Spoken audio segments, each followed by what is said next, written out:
Hi friends, welcome to Malathys cooking series and vlogs. இன்றைக்கி இன்னொரு lunch box recipe தான் பார்க்க போகிறோம். என்னென்னா கேரட் ரைஸ். ஸோ எல்லா அம்மாக்கான இருக்க ஒரே டென்ஷன் காலைல நம்ம பிள்ளைங்களுக்கு எந்த அளவுக்கு ஹெல்த்தியாக லஞ்ச் நம்ம பேக் பண்ணி கொடுக்க போகிறோம் தான். அந்த டென்ஷனை குறைக்கிறதுக்கு தான் இந்த லஞ்ச் பாக்ஸ் சீரிஸ் வந்திருக்கு. So stay tune and don't forget to like, share and subscribe to Malathys cooking series and vlogs. வாங்க இப்போ வீடியோக்குள்ளே போகலாம். ஃபஸ்ட்டு ஒரு பேனில் 2 டேபிள் ஸ்பூன் எண்ணெய், 1 டேபிள் ஸ்பூன் நெய் இது எல்லாத்தையும் ஆட் பண்ணதுக்கப்புறம் ஒரு 1/4 டீஸ்பூன் கடுகு, 1/4 டீஸ்பூன் கடலைப்பருப்பு, அப்புறம் ஒரு 1/4 டீஸ்பூன் சீரகம் இதெல்லாம் பொரிஞ்சதுக்கப்புறம் ஒரு சின்ன வெங்காயத்தை நல்லா பொடி பொடியாக நறுக்கி இதில் ஆட் பண்ணிவிட்டு அப்புறம் ஒரு 3 பச்சை மிளகாய் இதெல்லாம் நீட்டாகவே ஆட் பண்ணிடலாம். லைட்டாக கீரி விட்டுட்டு இது எல்லாம் நல்லா வதங்கினதுக்கப்புறம் நம்ம ஒரு 1/4 டீஸ்பூன் அளவுக்கு மஞ்சத்தூள் ஆட் பண்ணி அந்த மஞ்சத்தூளோட பச்சை வாசனை போகிற வரைக்கும் நல்லா வதக்கி விட்டுருவோம். இதை வதக்கி விட்டினதுக்கு அப்புறம் நம்ம ஒரு 1/4 டீஸ்பூன் அளவுக்கு பெருங்காயத்தையும் ஆட் பண்ணிப்போம். எதுக்குன்னா செரிமானத்துக்கு. அப்புறம் இதில் கிரேட் பண்ணி வச்சுருக்க கேரட்ஸை ஆட் பண்ணிடலாம். நான் ஒரு சின்ன சைஸ் கேரட்டை நல்லா கிரேட் பண்ணி இதெல்லாம் ஆட் பண்ணியிருக்கேன். இந்த கேரட்டை வதக்கும் போது லைட்டாக வாட்டரை ஸ்ப்ரிங்கிள் பண்ணி வதக்குங்க. அப்போ தான் கேரட்டை ஈஸியாக சீக்கிரமாக குக் ஆகும். இதுக்கப்புறம் நம்ம இதுக்கு தேவையான அளவு உப்பை இதில் ஆட் பண்ணிவிட்டு திருப்பியும் நல்லா நம்ம வதக்கி விட்டுடலாம். இப்போ நம்ம கேரட் நல்லாவே குக் ஆகிடுச்சு. ஸோ இது கூட நம்ம பாயில் பண்ண ரைஸை இதில் ஆட் பண்ணிடலாம். நான் ஒரு 1/4 கப் அளவுக்கு ரைஸ் ஏற்கனவே ப்ரெஷர் குக் பண்ணி வச்சுருந்தேன்.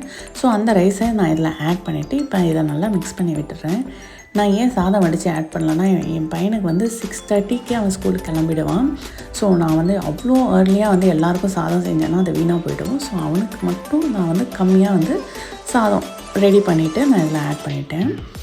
அவ்வளோதான், நம்ம கேரட் ரைஸ் ரொம்பவே சூப்பராக ரெடி ஆகிடுச்சு. எண்டில் வேணால் நீங்கள் 1 டேபிள் ஸ்பூன் அளவுக்கு நெய் ஆட் பண்ணிவிட்டு இந்த சாதம் ஹாட்டாக இருக்கும் போதே நல்லா ஒரு தடவை வதக்கிட்டுட்டு அதுக்கப்புறமேட்டு நம்ம லஞ்ச் பாக்ஸில் இதை பேக் பண்ணிடலாம். இப்போ வாங்க நம்ம இதை லஞ்ச் பாக்ஸில் பேக் பண்ணிடலாம்.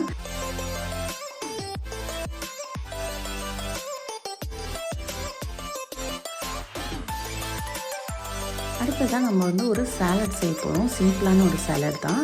நான் இதுக்கு பாயில்ட் பீன்ஸ் ஒரு 3 பீன்ஸை இந்த மாதிரி நீட்டாக கட் பண்ணி வச்சுருந்தேன். அதுக்கப்புறம் ஒரு சின்ன ரேடிஷை நல்லா பொடி பொடியாக நறுக்கி இதில் ஆட் பண்ணியிருந்தேன்.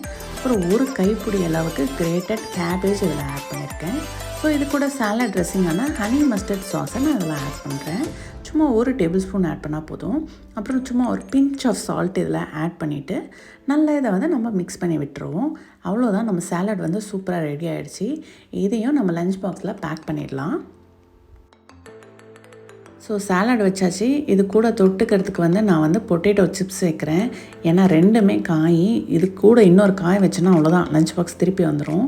ஸோ அதனால் சிப்ஸ் வச்சாச்சு. இப்போ நம்ம ஸ்பூனையும் ஃபோர்க்கையும் அதுக்குள்ளார வச்சிடலாம். அவ்வளோதாங்க, என்னோட லஞ்ச் பாக்ஸ் ரெசிபி சூப்பராக ரெடி ஆகிடுச்சு. ஸோ இப்போ நான் ஸ்நாக்குக்கு என்ன பேக் பண்ணியிருக்கேன்னு பார்க்கலாம். இதை பார்ட்டிஷன் வரும். ஸோ இதில் ஒரு பக்கம் நான் ப்ளம்ஸ் வச்சுருந்தேன், சீட்ஸ்லாம் எடுத்துகிட்டு. இன்னொரு பக்கம் நட்ஸ் வச்சுருந்தேன். நட்ஸில் என்ன வச்சுருந்தேன்னா 2 டேட்ஸு, அப்புறம் ஒரு 6 பாதாம், ரைசன் இதெல்லாம் வச்சுருந்தேன். அவ்வளோதான், என்னையோட lunch and snack box ready ஆகிடுச்சு. ஸோ இந்த ரெசிப்பியை உங்கள் வீட்டில் ட்ரை பண்ணி பாருங்கள். ட்ரை பண்ணிவிட்டு உங்கள் கிட்ஸ் சாப்பிட்டாங்களா இல்லையான்னு மறக்காமல் கமெண்ட் செக்ஷனில் கமெண்ட் பண்ணுங்கள். என்னோடய வீடியோஸ் உங்களுக்கு பிடிச்சிருந்தா don't forget to like, share and subscribe to Malathys cooking series and vlogs. Thanks for watching.